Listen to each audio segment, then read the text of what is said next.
Avatar: The Last Airbender, Season 1, Episode 1, The Boy in the Iceberg. So we begin with the opening theme, which places us in any anime nerd's fantasy. A world completely occupied by Asians. Now, despite the racism that the show starts off with gung-ho, I'm pretty hooked. We open up on brother and sister Sokka and Katara from the Water Tribe who are floating on their boat fishing.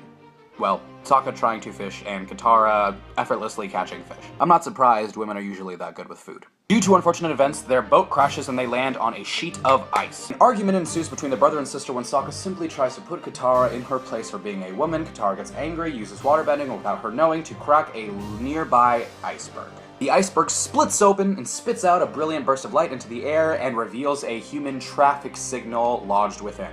Cut to a ship sailing in the distance. On it is an angry-looking boy with a horrible complexion who notices the brilliant burst of light in the air and points it out to his overweight uncle. He tells his pudgy uncle that this brilliant burst of light must be the source of the thing that they have been looking for many years. His obese uncle tries to deny it, claiming that it must be just the celestial lights, but the boy with a bad complexion ignores him and tells the captain of the ship to set course for the brilliant burst of light. Cut back to the iceberg. The human traffic signal emerges from the light and passes out. What a little So the brother and sister approach the boy hesitantly, and the boy awakens asking the girl, Katara, to go penguin sledding with him. We soon learn that his name is Aang, he's an airbender, and he has a pet six-legged bison that also is a traffic signal. The kids hop on the bison, whose name is Appa, and Appa jumps into the air trying to fly, but being so tired from the iceberg, falls into the water. Cut back to the ship and the boy with the horrible complexion as his pudgy, fat, overweight Rosie O'Donnell uncle tries to convince him to go to sleep. He then tells his uncle to shut the F up because his honor is at stake. Oh. Lucky us, the viewers then get to learn about how Aang was trapped in the iceberg to begin with. It began when Aang was flying Appa in the middle of a horrible storm. They fell into the ocean, and to keep them from drowning, Aang used his superpowers to freeze them in an iceberg. Yeah. Aang awakens from this horrible flashback/nightmare to find himself in a tent in the South Pole Water Tribe. Katara then introduces him to the entire clan, which consists of like 4 people. Most of them being ugly female geriatrics. Cut back to the ship and the horribly disfigured boy whose name is Prince Zuko, who is now training using his firebending to brutally beat up 2 soldiers on the ship. His pudgy, fat, overweight uncle tells him that he is doing everything wrong because he is not properly using breathing tactics.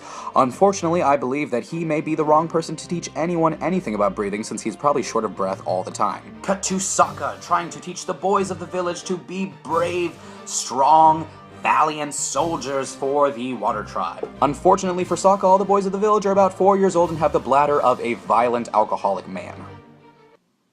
Or just a 4-year-old. Cut to Aang and Katara sensually playing around with some 3-armed penguins. We soon learn that Katara is the only waterbender in the South Pole, and Aang tells her that he is going to take her to the North Pole to find a proper teacher for her. The two end up then penguin sledding down a massive hill. I suppose in their all-Asian world, PETA does not exist, thus there are no animal rights. Wonder how those penguins feel. After much frolicking and giggling like a bunch of little pansies, Katara and Aang stumble upon a fire army naval ship. Yeah. We learned that this was an abandoned ship from an attack that plagued Katara's village many years ago. Despite Katara's protest, she then follows Aang as he explores the ship. We learn that Aang has been in the iceberg for over 100 years, thus missing out on all the wars that broke out when the Fire Nation attacked the rest of the world. We also learned that he is the only airbender left since the rest of his airbenders are probably and possibly and are extinct. After whining and crying like a little for a few minutes, Aang and Katara accidentally set off a booby trap, which then sets off a spark into the sky, which catches the eye of Prince Zuko and his nearby ship. Aang takes Katara out of the ship to safety to the water village. Prince Zuko is watching through his telescope and now knows where the water village is and sets course for that village to then try and imprison Aang. Oh no! Will Aang be imprisoned? Will Prince Zuko restore his honor? Will Uncle lose a leg to diabetes? I suppose all these questions and more will be answered in episode 2.